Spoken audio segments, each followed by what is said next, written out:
Buenos días, profesora. Nuestro grupo, conformado por Reinaldo Quintero, Eteida Navarro, Lilibet Pérez y mi persona, Emanuel Pérez, le vamos a hablar acerca del Renacimiento en Italia.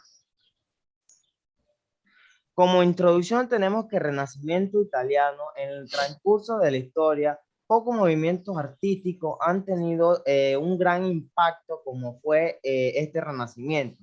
Este periodo a menudo es considerado una de las edades de oro en lo que fue en las artes, la música, la literatura y en unas obras tan importantes de grandes autores que nacieron en esta época como fue Leonardo da Vinci, Miguel Ángel, que fueron inspiración de otros creadores del siglo.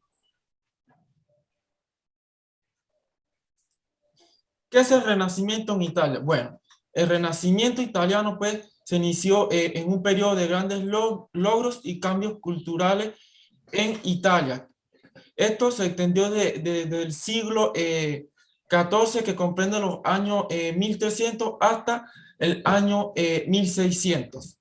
Eh, Su epicentro específicamente fue la región de Toscana. Esta región abarca ciudades como Florencia y Siega. Luego tuvo un importante impacto en Roma.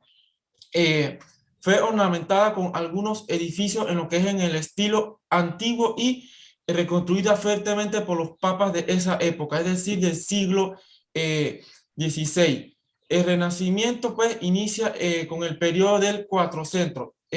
Este periodo abarca los años desde el 1400 hasta 1490 y artistas como Fra Angelico, Sandro Botticelli, estos empezaron a experimentar con lo que es el realismo, es decir, empezaron a plasmar sus ideas. Pues. Luego, de 1490 a 1527, artistas como Rafael, Leonardo da Vinci y Miguel Ángel produjeron obras de arte particularmente famosas. A esto se le llama como el Alto Renacimiento. El Renacimiento, pues, no fue un periodo de grandes cambios sociales y económicos, más bien fue de desarrollo eh, cultural e ideológico. Estos cambios estuvieron concentrados en lo que fueron las clases altas y para la mayoría de la población la vida cambió muy poco. Esta es la parte de mi compañera Lilibet, la difusión del Renacimiento. Los ideales del Renacimiento se difundieron desde primera instancia, desde Florencia a los estados vecinos de Toscana, como Siena y Lucca. La cultura toscana pronto se convirtió en modelo de todos los estados del norte italiano. Cuando Francesco de Forza subió al poder en Milán en 1447, transformó rápidamente la ciudad medieval en un centro de arte y conocimiento bajo la influencia del arquitecto León Battista Alberti. Luego, Venecia se convirtió en el centro cultural del Renacimiento por el control del mar que ellos tenían en el mar Mediterráneo y también por su arquitectura. El Renacimiento cambió su naturaleza a finales del siglo XV, donde sus ideales habían sido totalmente adoptados por la clase gobernante y aristocrática, los más ricos de la época, lo cual el Renacimiento temprano, los artistas eran todavía vistos como artesanos o con pocos privilegios o reconocimientos. A finales del siglo XVI, los principales artistas ganaron gran influencia y podían ya recibir más renombre y fortuna, lo cual desarrolló en Florencia un comercio artístico, mientras que en el siglo pasado los principales artistas eran de clase media o baja, cada vez con más frecuencia devinieron a ser aristócratas. En arquitectura, los edificios más antiguos que muestran caracteres renacentistas son la iglesia de San Lorenzo de la Florencia y la iglesia de Capilla de Pazzi, que son ambas construidas por el arquitecto Filippo Brunelleschi.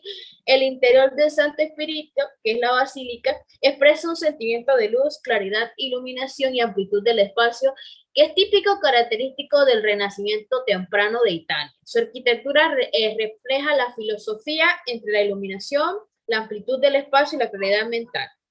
Que esto era en oposición a lo que se veía en la Edad Media. El Alto Renacimiento se fue presentado en Roma en el año 1502 mediante el Temple de San Pedro en el montorio de Donato Bramante y su original planta central para la Basílica de San Pedro en 1506. Esta última constituyó a la más notable enmienda de la construcción arquitectónica de la época, porque esta fue influenciada por los diferentes arquitectos famosos que eran Miguel Ángel y Giacomo della Porta. El inicio del Renacimiento fue en 1550 y estuvo marcado por un amplio desarrollo arquitectónico donde en las entradas de los edificios se colocaban grandes columnas de más de 2 metros y fueron propuestas por el arquitecto Andrea Palladio, y este era un estilo colosal y eran de decoraciones de fachadas.